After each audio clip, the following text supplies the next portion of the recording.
दोस्तों नमस्कार, प्रणाम। आप सबका अपना यूट्यूब चैनल संस्कार कोचिंग में।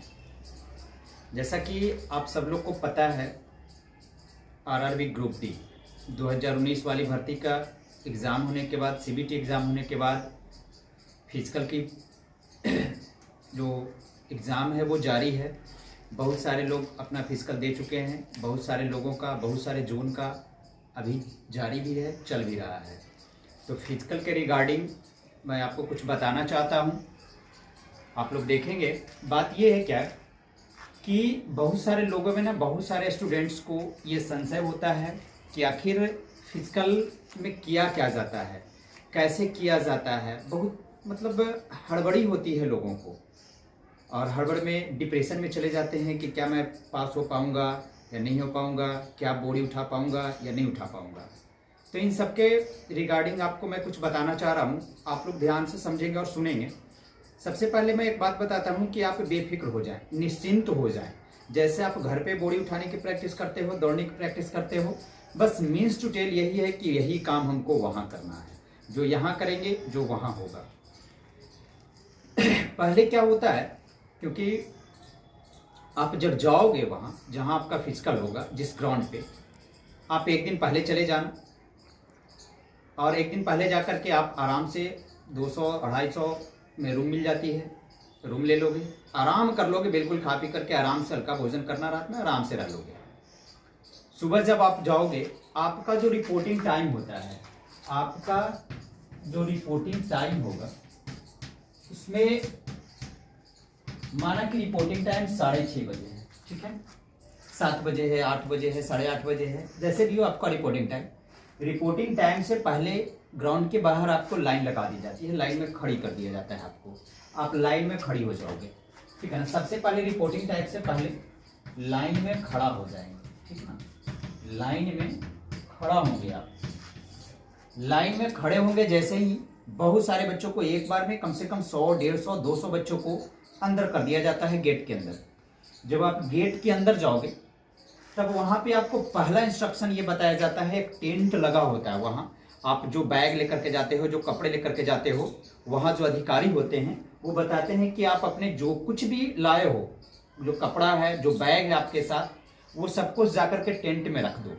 और अपने साथ जो आपका पीईटी एडमिट कार्ड रेलवे जारी करती है, वो पीईटी एडमिट कार्ड होना चाहिए। आप एक फोटो अपने साथ में रखें और वैलिड आईडी रखें। आधार कार्ड या पैन कार्ड जो भी है, या आप आधार कार्ड या पैन कार्ड, वोटर कार्ड रखेंगे। आप पीईटी एडमिट कार्ड, एक फोटो और आधार कार्ड रखेंगे। और बाकी जब जो सामान होगा आपको, वो ऑफिसर ये निर्देश दे देते हैं कि आप लोग को जिस ड्रेस में दौड़ना है उस ड्रेस में आ जाए। जैसे अगर किसी को जूते पहन करके दौड़ना है तो जूते पहन करके दौड़ेंगे, किसी को बगैर जूते का दौड़ना है तो बगैर जूते का दौड़ेंगे। ये आप पे निर्भर करता है कि आप जूता में दौड़ोगे या बगैर जूता के दौड़ोगे। और उस पीईटी एडमिट कार्ड, एक फोटो और आधार कार्ड के साथ आप दौड़ने वाले ड्रेस में लाइन में आ जाओगे ग्राउंड में, उस टेंट में अपने सामान रखने के बाद। जब ग्राउंड में आ जाते हो तो वहां पे लाइन में खड़ा कर दिया जाता है। फिर आपको एक दूसरे टेंट में भेजा जाता है, जहां पे टीसीएस का कम से कम तो 20 से 25 अधिकारी बैठे होते हैं अपने लैपटॉप के साथ। और आप अपने आधार कार्ड ले जाओगे, पीईटी एडमिट कार्ड ले जाओगे। आप वहां जो अधिकारी होते हैं वेरिफिकेशन वाले, वो वेरिफिकेशन वाले अधिकारी आपका रोल नंबर, आधार नंबर डाल करके आपको आधार वेरीफाई करते हैं। आधार वेरीफाई हो जाता है, उसके बाद आपका जो एग्जाम, सीबीटी एग्जाम के दौरान जो थंब लिया गया था, उस थंब का वेरिफिकेशन होता है। वो अगर थंब नहीं भी मिलता है तो वहां पे लिख दिया जाता है थंब नॉट मैच्ड। या फिर आपका थंब 80% मिलता है, 90% मिलता है, 80% मिले, 90% मिले या 100%, उतना परसेंट लिख दिया जाता है कि इसका इतना थंब जो है ना, इतना परसेंट मैच कर रहा है। उसके बाद जब वहां क्लियर हो जाता है तो उस एडमिट कार्ड पे आपको वेरीफाइड का मोहर लगा दिया जाता है। फिर से बाहर ग्राउंड में बैठा दिया जाता है। फिर से लगभग 50-100 बच्चे बैठे होते हैं। फिर जब बैठे होते हैं तो वहां से आगे बुला करके आपको चिप दी जाती है। आपको चिप दिया जाता है और चेस्ट नंबर दिया जाता है। उस चेस्ट नंबर को आगे फॉर्म में आपको भरना होगा BIB नंबर। कौन सा नंबर है आपका? BIB number. जो चेस्ट नंबर आप पहनोगे ना, उस वही नंबर BIB नंबर में आपको फॉर्म एक मिलेगा जिसपे भरना होता है। फॉर्म अभी तक नहीं मिलेगा, आपको चेस्ट नंबर मिल जाएगा और वो चिप मिल जाएगा। फिर वहां से एक दूसरी टेंट में आपको भेजा जाता है। उस टेंट में आप जाओगे तो एक ट्रैकर होता है, सेंसर लगा होता है। उस सेंसर में दोनों पैर जो होता है ना, दोनों पैर वाली वो चिप आपको सेंसर में टच करना होता है। दोनों पैर वाली चिप आप सेंसर में टच करवाओगे, वो सेंसर लोड ले लेता है, ट्रैक कर लेता है आपका चिप का और आपके चेस्ट नंबर का कि इतना जो चेस्ट नंबर है, इतना जो चिप नंबर है इस स्टूडेंट का है, रोल नंबर ये वो सब ट्रैक कर लेता है। फिर वहां से पीछे एक लाइन लगा दी जाती है।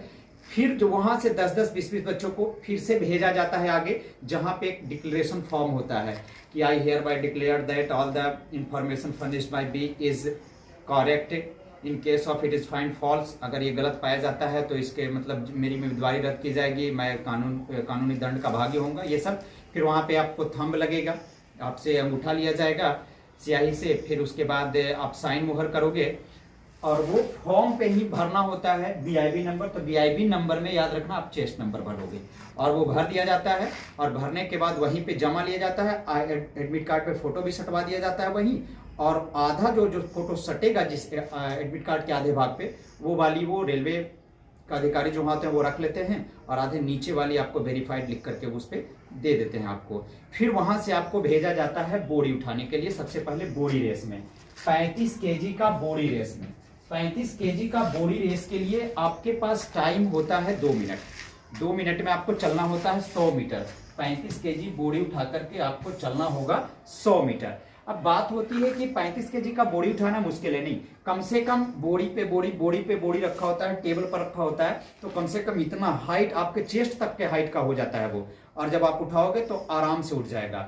जब मेरा फिजिकल था तो हमें भी पहले डर था, लेकिन जब हम वहां गए काफी आसानी से उठ गया। तो बिल्कुल आप लोग टेंशन ना ले, मैं भी फिजिकल दे करके आया हूँ, मैं भी फिजिकल फिट होकर के आया हूँ। मेरा 22 जनवरी को था, 22 जनवरी को लखनऊ में, तो मैं दे करके आया हूँ। तो आप जब बोरी उठाने जाओगे तो आपको पहले रेलवे अधिकारी बोल देते हैं कि अगर आपको टॉयलेट जाना हो, पानी पीना हो, जो कुछ भी करना हो कर लो।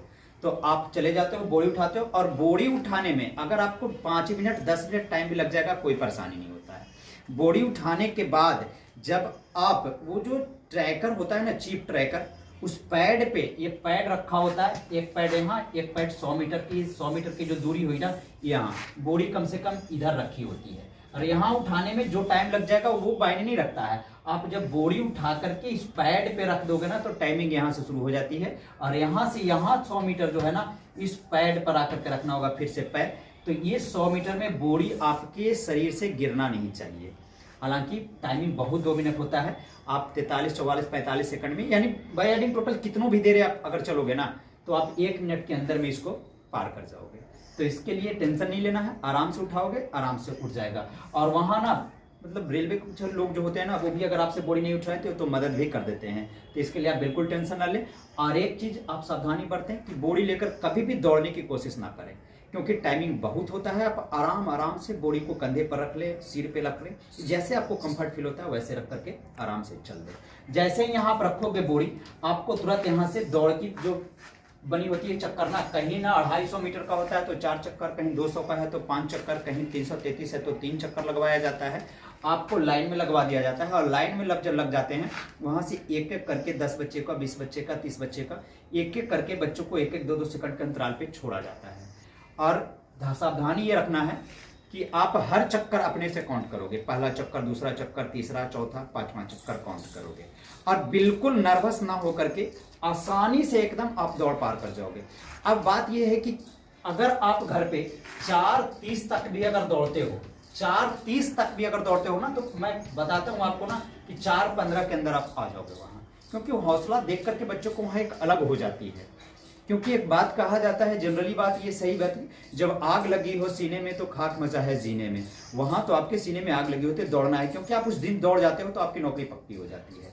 तो इसलिए आपको बताता हूं कि अगर 4:30 के बाद भी अगर आप दौड़ते हो ना, तो वहां पे 4:15 के अंदर आप आ जाओगे। इसलिए बिल्कुल टेंशन न लेकर के आप आराम से जाओगे, अपने चक्कर को ध्यान से गिनोगे और दौड़ पूरी कर लोगे। क्योंकि ये मेरे ऊपर घटी था, मैं भी जब घर पे प्रैक्टिस करता था तो 4 मिनट, 4:05, 4:10 आता था, लेकिन जब वहां मैं गया तो आराम से 4 मिनट में मार दिया।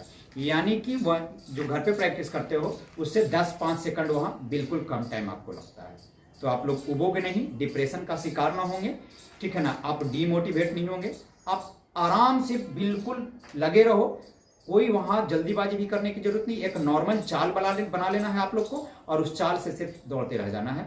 आप बिल्कुल 4:15 के अंदर आ जाओगे। और जैसे ही आप 4:15 की दौड़ पूरा कर लेते हो, तुरंत आपकी आगे वहां पे टेबल पर लोग बैठे होते हैं, आपका चिप लेते हैं, खोलते हैं और उसके बाद तुरंत एग्जिट गेट से आपको बाहर अपना बैग लीजिए और उठा करके चले जाइए। तो कहीं कहीं तुरंत लिस्ट छाट दिया जाता है, कहीं कहीं किस बोर्ड में वो लास्ट में नेट पर रिजल्ट डाला जाता है क्वालिफाइड और नॉट क्वालिफाइड का। तो बेस्ट ऑफ लक, आप लोग दौड़ोगे बिल्कुल हौसलों के साथ। और तब तक के लिए धन्यवाद।